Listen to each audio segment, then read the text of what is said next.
Oi, gente, vim aqui fazer a atualização das minhas leituras para vocês. Eu li um pouco de Fábrica de Vespas, tá? Tô na página 38. Eu tô lendo bem pouco de cada livro porque eu tô com ansiedade e porque basicamente quando eu tô com ansiedade eu não consigo focar e essas coisas assim. Mas eu consegui ler um pouco. Basicamente aqui a gente vai ter o Frank, ou Frank, né? Não sei a pronúncia, acho que é Frank. E o Alec, que é o irmão do Frank, escapou de um lugar onde ele ficava, que era um lugar para loucos, né? Porque o Alec é tido como um louco. Dizem que ele tacou fogo nos cachorros aí e que ele atormentava as crianças com insetos e larvas e minhocas, não sei o quê. Eu não sei se isso é verdade, porque o Alec fica revoltado quando mencionam isso para ele, mas pode ser só que ele seja louco e não entenda que ele fez isso e é isso, fica por isso mesmo. Mas a gente vai descobrir com o decorrer da leitura.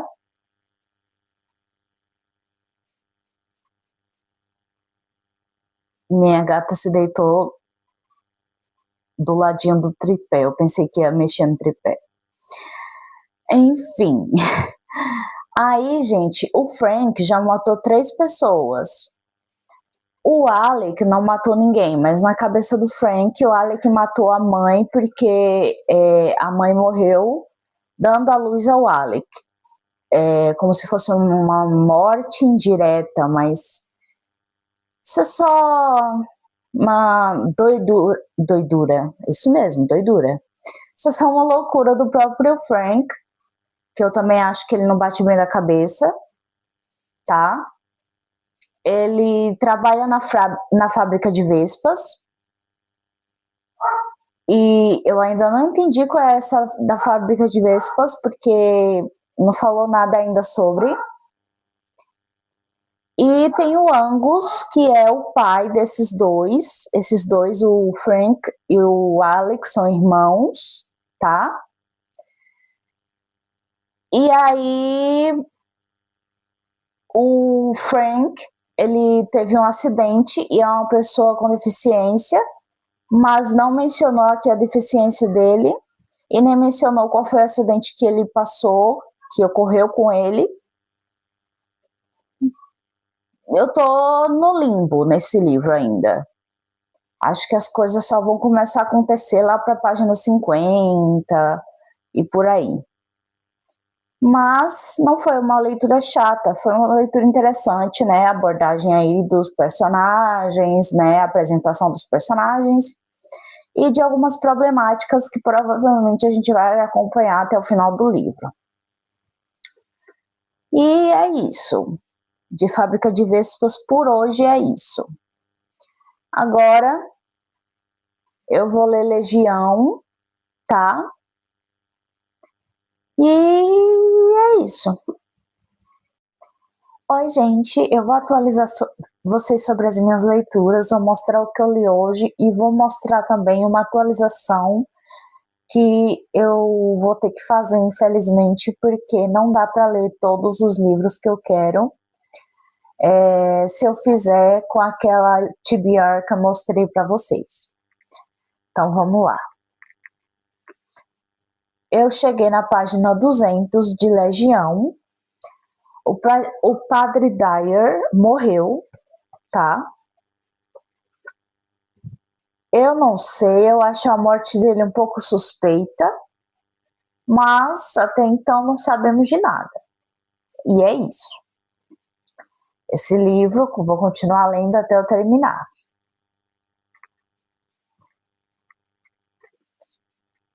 Fábrica de Vespas.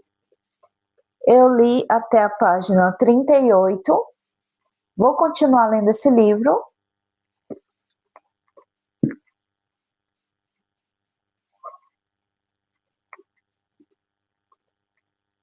O Diário de Miriam. Estou na página 52. Vou continuar lendo esse livro também.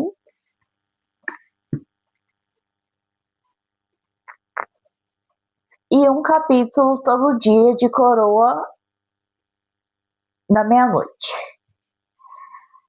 Ou seja, eu não vou estar lendo Alchemist, que é o que eu mais queria ler.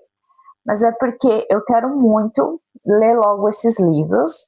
E também, se eu lesse Alchemist, dava para ler. Mas aí eu ia ter que abrir mão do meu audiobook e do meu e-book. E eu não tô a fim de fazer isso agora. Então, vai ficar para depois que eu terminar Legião, tá? É isso, eu já tô morrendo de sono, eu tô querendo dormir, mas eu vou ver se eu consigo ler o meu e-book e ouvir o meu audiobook. Vou ver, né? Se eu não conseguir, eu leio pelo menos um pouquinho do e-book e o audiobook fica para amanhã. Eu ainda tô me organizando como é que vai ficar questão de horário, de leitura, sabe? Tipo, de manhã, o que é que eu vou ler de tarde, o que é que eu vou ler de noite, o que é que eu vou ler. Se eu ficar acordado de madrugada, o que é que eu vou ler? Entende? Então, isso ainda não tá resolvido. Mas amanhã a gente resolve isso, né? Então é isso por enquanto, tá? E eu estou gostando de todos os livros, né? Apareceu finalmente alguma coisa sobrenatural no livro de Legião, né? O nome dele é bem estranho, esqueci agora. Anforras, é esse o nome dele?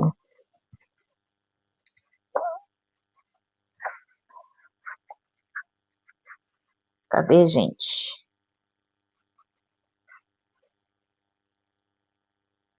Anfortas. O Anfortas viveu uma experiência sobrenatural. Ele relatou tudo em uma carta que ele deixou para o Padre Dyer.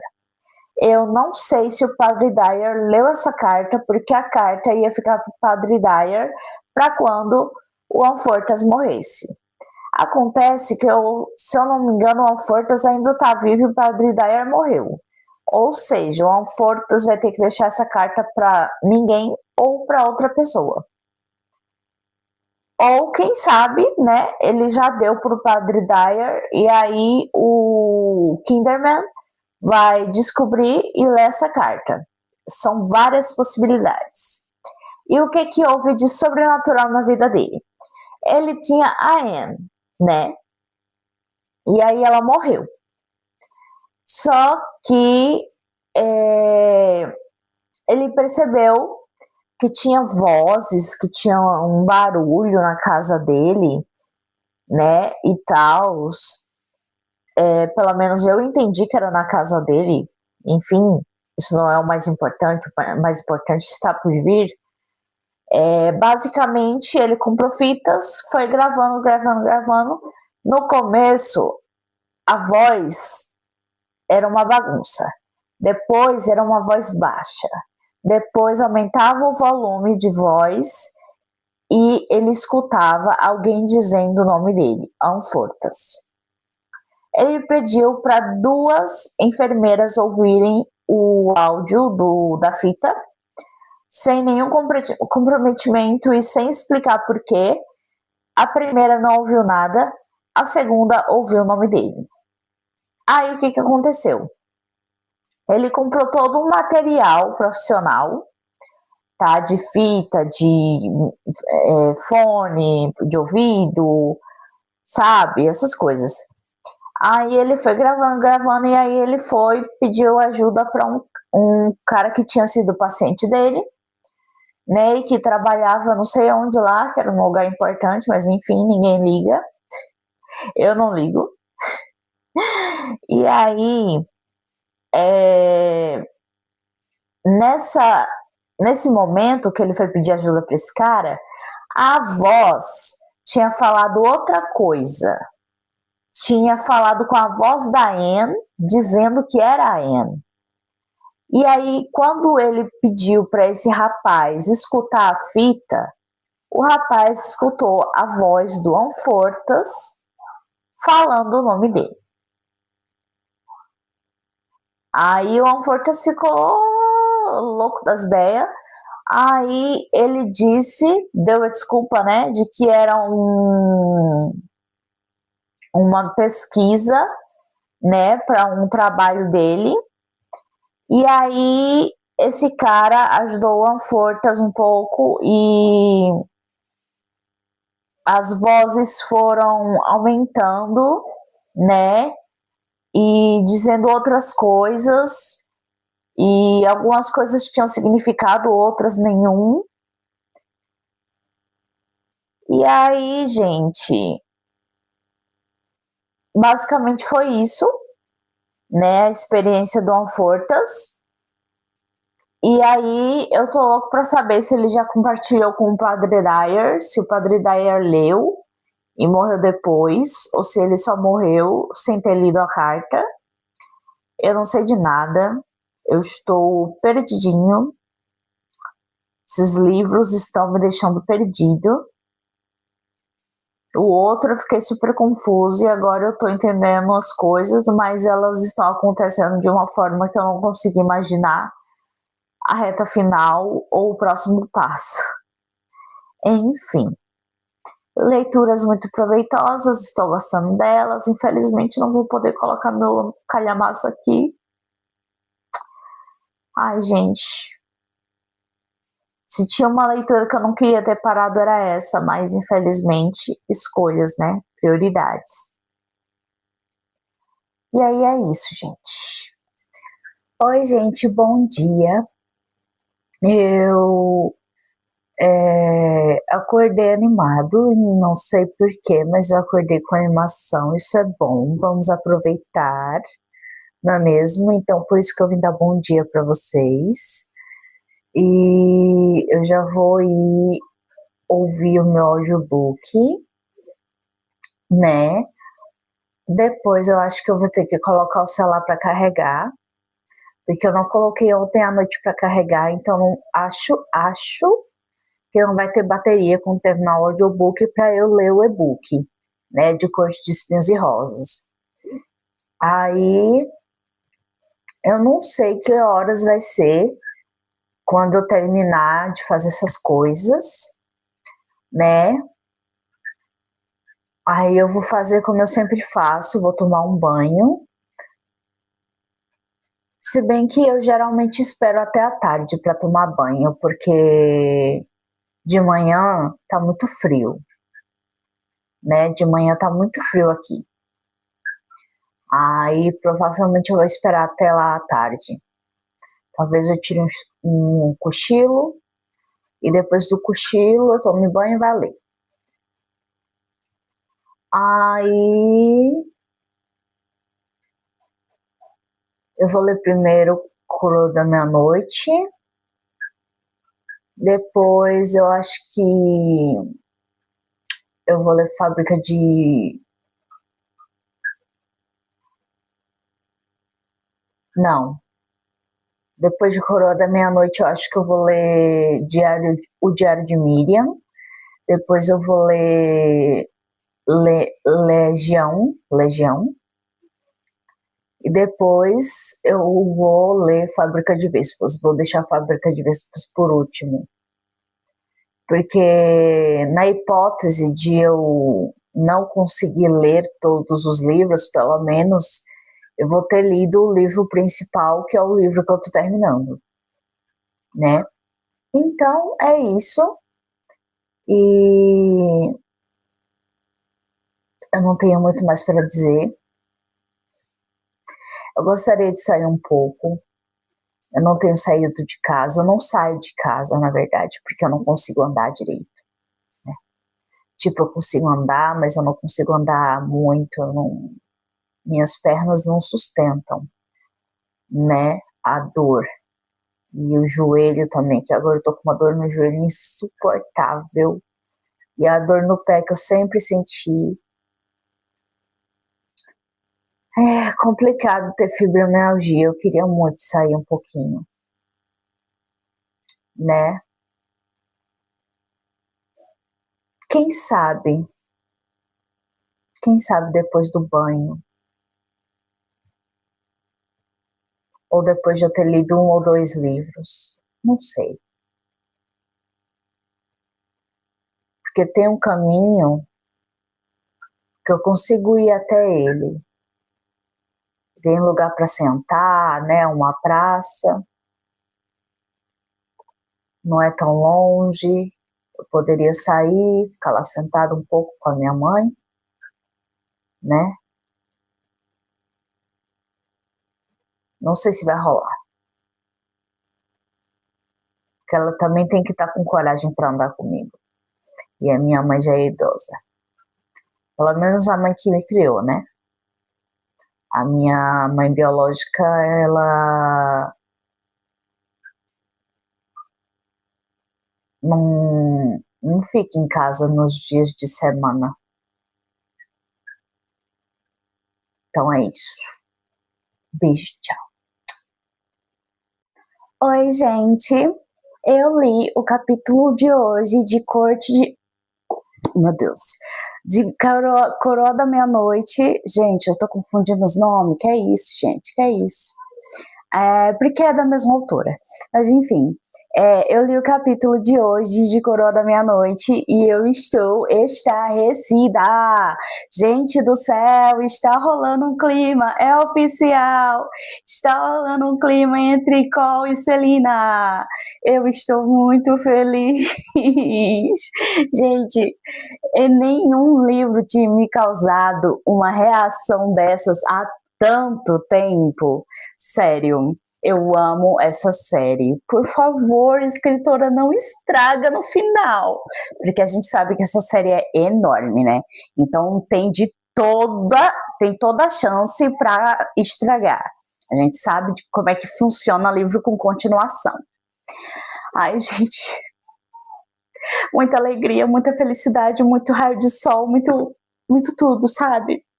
Gente, eu também li hoje, tá? A Corte de Espinhos e Rosas. A Fairy, ela caçou, né? Ela foi caçar é Sulin que fala? Sulin, Saulin, Surulin. Eu não sei o nome, gente.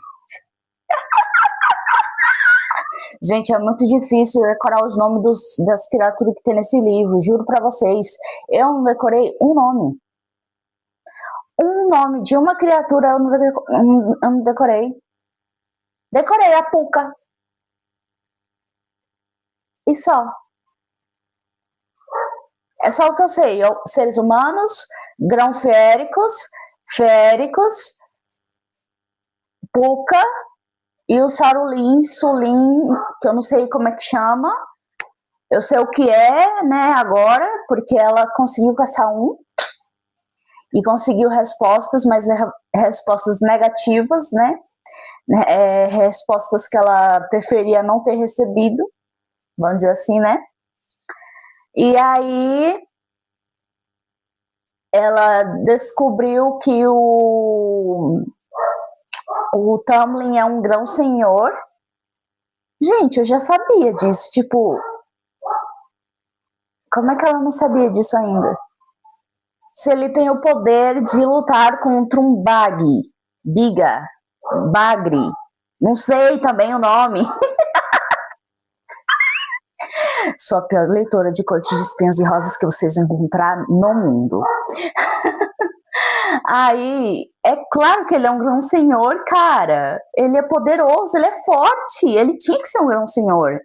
Isso é louco. Enfim, aí ela descobriu que não pode voltar para a vida humana dela, não pode voltar para a família dela, não pode fazer essas coisas. Aí apareceram os Naga. Olha, decorei os Naga, tá vendo? Ela apareceu os Naga, aí eles caçaram ela, Aí ela matou alguns, e o outro, o Tamlin matou, e um fugiu, que o Tamlin tinha saído do palácio para da mansão, né? Da mansão para caçar esses Naga. Aí ele estava caçando os Naga, só que os Naga fugiram e sentiram, né, o faro da humana, né? Da bendita da humana, que não sabe ficar com o rabo quieto num canto, né? A Fairy me dá raiva às vezes, sabe? Sabe? Ela me dá raiva às vezes, porque é ela que procura a própria morte e depois fica reclamando. Eu não tenho paciência, mas tudo bem, gostou do livro, vou continuar. Mas enfim, gente, aí ela foi salva pelo Tamlin, aí foi aí que eu parei, né? Aí eu fui ler esse capítulo de Coroa da Meia-Noite, e agora eu vou ler esse livro aqui, que é o Diário de Miriam. E, gente, eu perdi o take em que eu falava da primeira vez em que eu peguei o livro para ler, né? Porque eu já tô na página. Não é nessa página que eu tô, não. Tô na página 52, né? E eu fiz um take falando, e eu perdi esse take porque eu excluí sem querer. Então, vamos mostrar para vocês o que eu tinha mostrado no take que eu tinha gravado.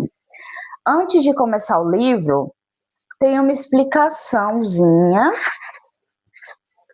né, sobre a edição brasileira desse livro. Aí tem essa explicação, aí depois da explicação tem isso aqui, ó, que são cartinhas e abaixo assinado, socorro, e abaixo assinados, acho que é abaixo assinados, né? Não sei. E cartinhas assim também, para que eles traduzissem o Diário de Miriam para o português do Brasil, que só tinha a edição normal e a edição em francês. Aí eles pediram para as editoras, né, fazer uma edição em português. Aí tem todos esses pedidos. Tudo isso aqui é pedido, gente, de criança, tá? 3º ano, 5º ano, e aí a gente tem mais uma introduçãozinha aí antes de começar de fato o livro, né, o diário. E aí começa, enfim, o Diário de Miriam. Gente, eu achei isso super legal da Darkside de colocar tudo aqui impresso, né? E eles ainda colocaram colorido, o que ficou muito fofo. As crianças são muito fofas escrevendo, gente, socorro. Eles ficam decorando e não sei o quê. Enfim. E aí tinha a criança de 3º ano, 5º ano, né? E tinha os professores que arrecadavam esses abaixo-assinados e tudo mais. E foi assim que a gente conseguiu a edição de O Diário de Miriam. É uma coisa muito, muito legal deles terem trazido, gente. E o Diário de Miriam, pelo que eu tô vendo, vai ser bem rapidinho de ler. Pelo que eu estou vendo. Vamos lá. Por quê? Porque são basicamente cartas, né? Não é basicamente cartas. São que nem um diário de verdade, sabe? Tipo um diário que a gente separa pro dia a dia, que a gente anota lá, dia tal, tal dia da semana, data, né? É um diário de verdade, entendeu? Então vai ser uma leitura rapidinha aí, que eu acho, né? É muito fluido pelo fato, né? Pelo fato de ser assim em formato de diário. E é isso. Agora eu vou ler meu livrozinho, meu diáriozinho, que não é meu, é da Miriam. E depois eu venho aqui atualizar para vocês, né? Já foi muito emocionante o começo, tá? Do diário. Ela falando sobre as ruínas do lugar onde ela tinha vivido, crescido, né, na infância dela, e tudo destruído, e ela encontra uma caixinha, que era uma caixinha que ela tinha quando criancinha, e que ela usava nesse lugar que foi destruído, né, porque quando ela tinha uma certa idade, o lugar que ela e a família moravam foi destruído. E aí ela encontra esse vestígio da infância dela. E ela chora. É muito tocante, gente. Muito tocante. Sério. Eu tenho quase certeza que eu vou chorar em algum momento. Se eu não chorar, eu sou a pessoa mais fria do mundo, gente. Sério. Tem como. Por quê? Tem que ter guerra. Por quê? As pessoas têm que sofrer desse jeito, gente. Deixe a guerra para não fazer guerra, simplesmente. Parem com guerra, chega de guerra. Ai, gente. E é da guerra da Síria, tá? Foi da guerra que aconteceu na Síria. Eu não sei se eu já tinha falado isso antes, mas pelo menos reforça a ideia, né? Enfim, tchau.